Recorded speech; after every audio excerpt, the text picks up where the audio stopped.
اے میرے دوست میرے بھائی میرے پردیسی، آؤ گھر لوٹ چلو گاؤں بلاتا ہے تمہیں۔ السلام علیکم میرے پیارے دوستوں، کیسے ہیں آپ؟ سنیں گے دوستوں عمران پرتاپ علی کی نظم۔ اس سے پہلے بہترین بات سنتے ہیں۔ جب کسی انسان کا جنازہ نکلتا ہے تو لوگ روتے ہیں، لیکن جب کسی کی عزت کا جنازہ نکلتا ہے تو لوگ ہنستے ہیں۔ چلے پہلے سنتے ہیں عمران صاحب کی نظم۔ تو آپ سے گزارش ہے ویڈیو کو لائک کیجیے اور چینل کو ضرور سبسکرائب کیجیے۔ اس دنیا میں اذان کی صدا نہیں آئے گی، رات ہی رہ جائے گی، اس دن صبح نہیں آئے گی کہ اللہ تجھے ہدایت دے دے۔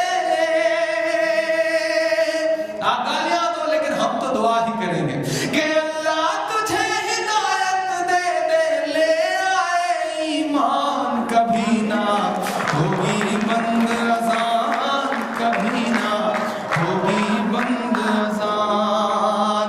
آرتی اور اذان سے مل کر، آرتی اور اذان سے مل کر بنے ہیں ہندوستان، کبھی نہ ہوگی بند اذان، کبھی نہ ہوگی بند اذان۔ بہت شکریہ، بہت محبتیں۔ آپ نے جس جوش کے ساتھ اس نظم کو سنا، اس کے لیے ایک بار پھر سے آپ کا بہت شکریہ ادا کرتا ہوں۔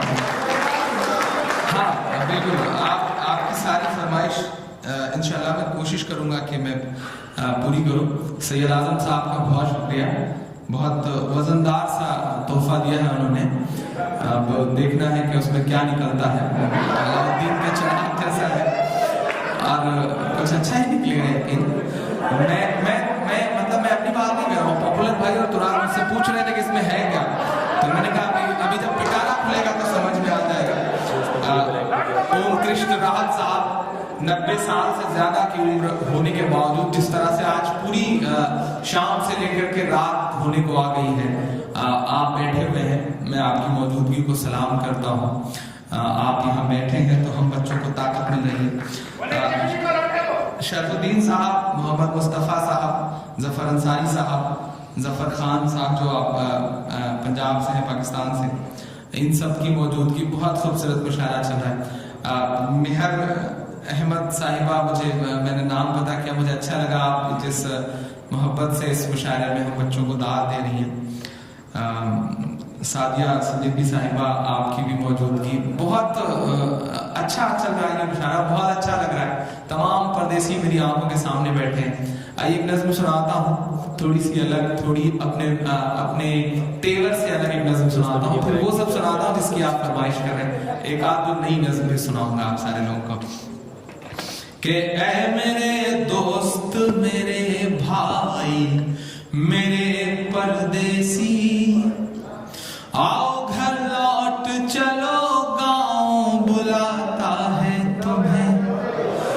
اے میرے دوست میرے بھائی میرے پردیسی، آؤ گھر لوٹ چلو گاؤں بلاتا ہے تمہیں۔ پہلا بند پڑھتا ہوں اس نظم کا ساتھ کہ ہاں وہی گاؤں جہاں کچے مکان کی خوشبو، آنکھ کھلتے ہی جہاں آئے اذان کی خوشبو۔ تھوڑا سا بیداری کے ساتھ سنیں، میں اپنے تیور سے الگ کچھ سنانے کی کوشش کر رہا ہوں کہ ہاں وہی گاؤں جہاں کچے مکان کی خوشبو، آنکھ کھلتے ہی جہاں آئے اذان کی خوشبو۔ ڈر جو ابو کا ہمیں رات میں سونے بھی نہ دے، پھر بھی چپکے سے سلا دیتی ہے ماں کی خوشبو۔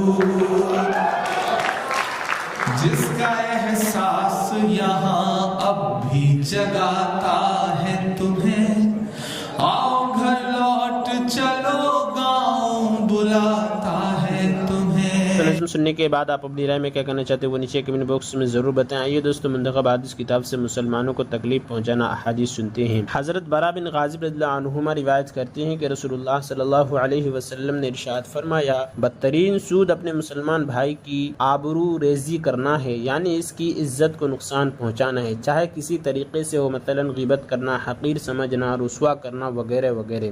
فائدہ: مسلمان کی آبرو ریزی کو بدترین سود اس وجہ سے کہا گیا ہے کہ جس طرح سود میں دوسرے کے مال کو ناجائز طریقے پر لے کر اسے نقصان پہنچایا جاتا ہے، اسی طرح مسلمان کی آبرو ریزی کرنے میں اس کی عزت کو نقصان پہنچایا جاتا ہے، اور چونکہ مسلمان کی عزت اس کے مال سے زیادہ محترم ہے، اس وجہ سے آبرو ریزی کو بدترین سود فرمایا گیا ہے۔ حضرت ابو ہریرہ رضی اللہ عنہ روایت کرتے ہیں کہ ابو القاسم محمد صلی اللہ علیہ وسلم نے ارشاد فرمایا، جو شخص اپنے مسلمان بھائی کی طرح لوہے یعنی ہتھیار وغیرہ سے اشارہ کرتا ہے، اس پر فرشتے اس وقت تک لعنت کرتے رہتے ہیں جب تک کہ وہ اس لوہے سے اشارہ کرنے کو چھوڑ نہیں دیتا، اگرچہ وہ اس کا حقیقی بھائی ہی کیوں نہ ہو۔ فائدہ: مطلب یہ ہے کہ اگر کوئی شخص اپنے حقیقی بھائی کی طرف لوہے سے اشارہ کرتا ہے تو اس کا مطلب یہ نہیں ہوتا کہ وہ اس کو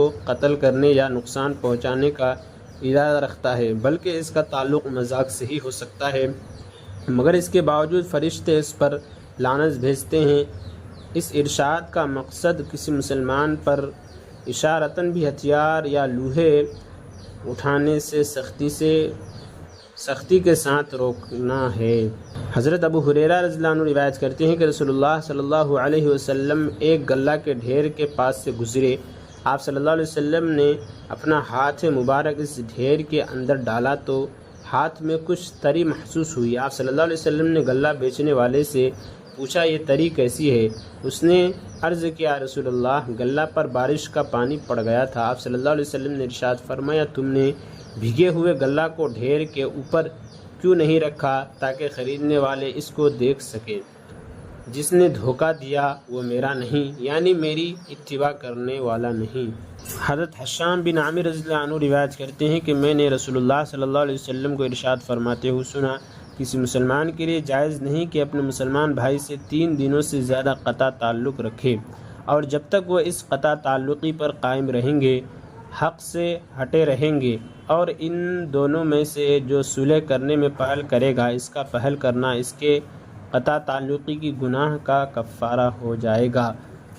پھر اگر اس پہل کرنے والے نے سلام کیا اور دوسرے نے سلام کو قبول نہ کیا اور اس کا جواب نہ دیا تو سلام کرنے والے کو فرشتہ جواب دیں گے اور دوسرے کو شیطان جواب دے گا۔ اگر اسی طرح پہلی واقعی تعلقی کی حالت میں دونوں مر گئے تو نہ جنت میں داخل ہوں گے نہ جنت میں اکٹھے ہوں گے۔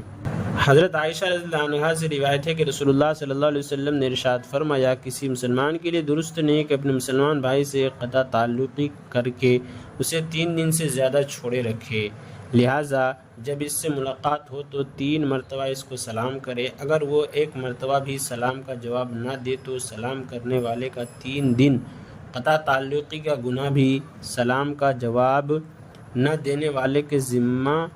حضرت انس بن مالک رضی اللہ عنہ روایت کرتے ہیں کہ رسول اللہ صلی اللہ علیہ وسلم نے ارشاد فرمایا، جس شخص کو یہ پسند ہو کہ اس کی عمر دراز کی جائے اور اس کے رزق کو بڑھا دیا جائے، اس کو چاہیے کہ اپنے والدین کے ساتھ اچھا سلوک کرے اور رشتہ داروں کے ساتھ صلہ رحمی کرے۔ دوستو اسی ویڈیو کے لیے ہمارے اس چینل کو ضرور سبسکرائب کریں۔ ملتی ہیں اور دوسری نئی ویڈیو کے ساتھ، جب تک کے لیے دیجیے مجھے اجازت اور رکھیے اپنا خیال۔ آپ دیکھ رہے تھے IR مشاعرہ میڈیا اور میں آپ کے ساتھ متعاقب۔ السلام علیکم۔